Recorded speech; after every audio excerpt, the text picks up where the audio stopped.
Hi people, good day and welcome back to our YouTube channel, Marjan's Garden. So ayan guys, paparating na naman yung ulan. So lagi na lang talagang maulan dito at makulimlim. So ayan, walang natatanggap na sunlight yung ating mga succulents dito. So buti na lang dito guys, yung ating carunculated succulents ay naka-grow light yung ating madiba.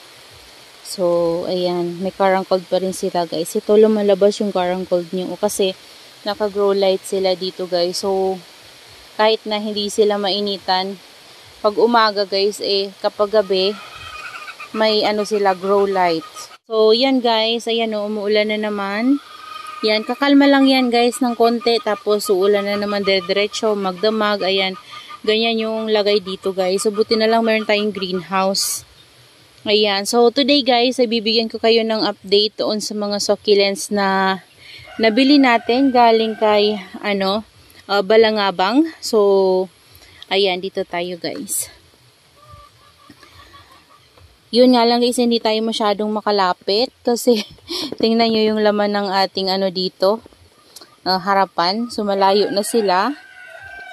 Ayan, so dito, ito yung ating pink puppet. Nilipat ko sila guys dyan sa pot na yan. Ayan yung pot ng ating super bomb na niripat ko guys dun sa big pot. So, nilipat ko sila dyan. Tapos yung free sa atin ni ma'am, yan, si Stinks, ayan. So, medyo nakaka-recover na sila. Tapos yung sobrang dehydrated yun, nakaka-recover na siya guys. Sobrang dami nga lang yung dry leaves. So, hindi ko siya dyan guys malapitan kasi malayo siya dito, oh. Ayan, oh. Tingnan nyo yung pagitan yan, guys, oh. Ayan. So, dito naman, guys, ito yung 3 heads natin na kan-kan. Ayan. So, hindi ko pa sila dinidilig. Bali, ang nadilig ko pa lang, guys, pala yun. Yun, inisprayhan ko lang yan. Hindi buhos. Spray lang. Okay naman siya, guys. Tapos, yung ating kan-kan, ito, hindi ko pa to guys, dinidilig. And tingnan natin yung dalawang baby niya dyan. Ayan, okay naman siya guys. So, ayan yung maliit na baby na dalawa. So, ayan. Lumalabas yung mga roots niya guys, oh. Ang dami, oh. Natatakpan. Ayan, dami niyang roots. So, kailangan na niyan guys, diligan. Ayan, tapos yung naman natin, sobrang layo talaga guys. Ayan, yun. Yan yung ating berserk. Ayan, tumaas na yung mukha niya guys. Hindi na siya pipi. So, ayan na siya. Hindi nga lang siya magkaroon ng color pa kasi syempre palaging maulan dito. Makulimlim. So, walang enough sunlight sila guys na natatanggap. So, parang maliwanag lang. Ganito lang kapag umaga. Ayan. Minsan naman, pag sumikat ng konti yung araw, parang alinsangan lang. Ganun. Pero walang hindi lumalabas talaga yung araw guys. Parang maalinsangan lang maramdaman mo. So, yan na guys. So, tapos yung katabi niya guys, yung nilagay natin doon na hindi ko naman yung ginalaw. So, yung ating peach candy, ayun. Yan, zoom in na lang natin guys. Kasi, ang layo talaga niya, ayan. So, yan siya. Tapos, ito yung ating berserk na super clump. Ayan. So, yan sila. Yan, tapos, yung ating naman guys, Murasaki na galing sa kanya ay ito. Ayan, so bali ito, ginitna ko na siya guys.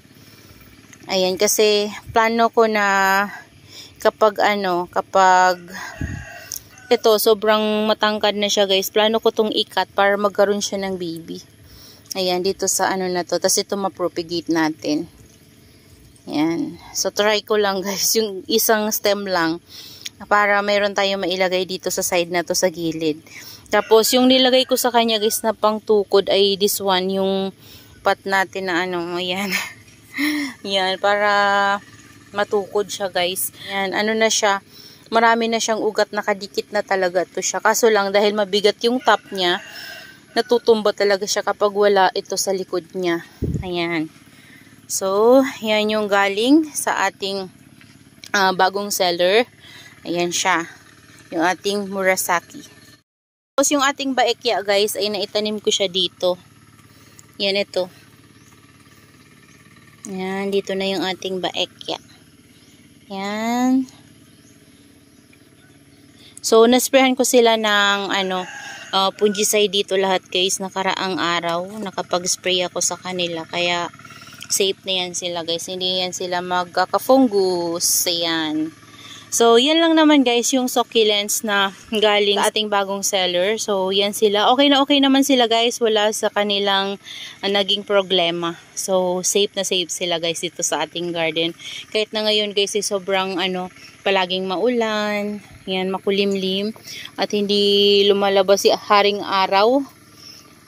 Okay na okay naman sila guys. Yan nga lang guys ay medyo nagiging maputla yung ating mga succulents dito kasi syempre hindi sila makatanggap ng sunlight. So yung ating mga carunculated succulents nga dito guys ay medyo nawawala yung caruncled sa leaves. So na lang, antay na lang tayo na maging okay yung panahon para makita natin guys yung balik alindog nila. So ngayon wala tayong magawa kasi wala talagang sun na lumalabas. So, masama yung panahon natin dahil nga sa may bagyo. So, ayan yung ating mga succulents walang sunlight na matanggap. Pero okay lang yan guys.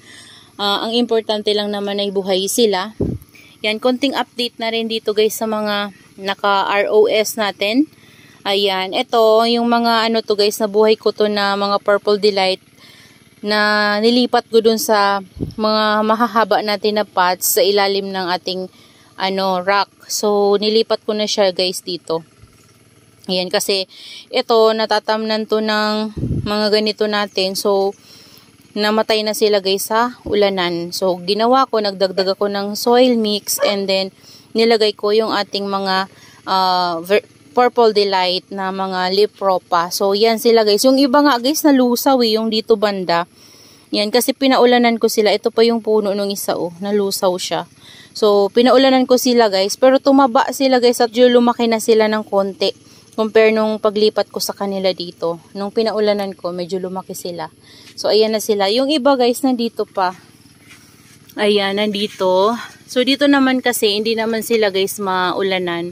So, ayan. Pero medyo lumalaki sila guys. Pero kapag malakas yung hangin na talsikan sila dyan guys ng rainwater. And kusa ko yan guys dinidilig kasi kapag hindi naman sobrang malakas yung hangin, wala, hindi sila dyan guys mababasa. Ayan. So, yung mga rain or shine succulents natin guys, ayan sila Ayan, ito yung mga nakasabit natin doon. So, hindi ko madiligan. Nilabas ko na lang dito guys. So, yung ating pangit na ni guys, ni Marble Gold. Ayan, nilabas ko na lang. Tapos itong ating si Marpin. Ayan. Tapos, buhay na din yung mga Lipropa natin kay Marpin. So, ayan. Ito yung mga rain or shine succulents natin. Ito yung mga propagation ko ng Ruby Necklace. And this one guys, so nagugustuhan niya dito sa ROS. Ayan, kahit na sobrang laging maulan. Okay na okay naman siya guys. Hindi siya nagkaka-fungus. Ayan, kasi kapag nag-spray ako sa loob, na-sprayan ko rin sila guys ng fungicide. Pero,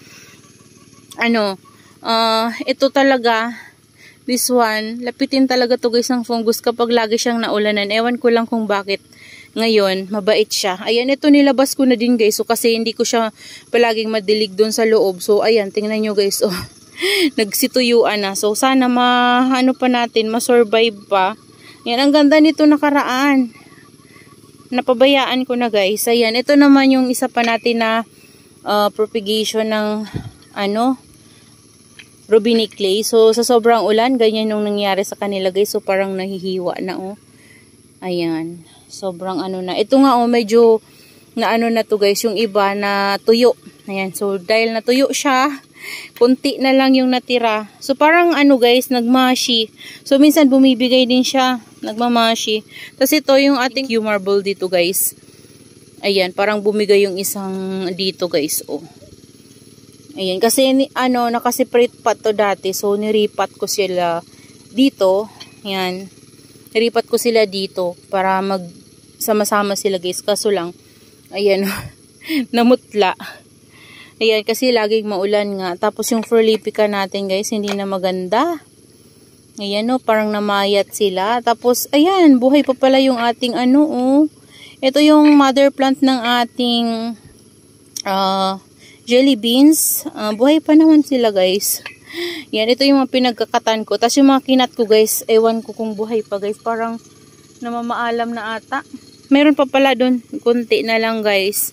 Kasi parang ano na sila. Namatay na yung iba. Kasi nga pinabayaan ko na sa rain or shine. Tapos ito na lang yung alien natin na nandito sa labas guys. Oh. Kasi nasobrahan na sa ulan. Ayan. Ito naman, nawala na yung mga marinade ko dito guys. Oh, namatay na. Pero ito, survival talaga to. Ayan. Ayan na guys. Ito yung mga kinat natin yan guys na piglet na green. Doon sa mother plant natin. Yung mga kinat ko, pinagtutusok ko lang dyan guys. Ayan o, buhay na sila guys.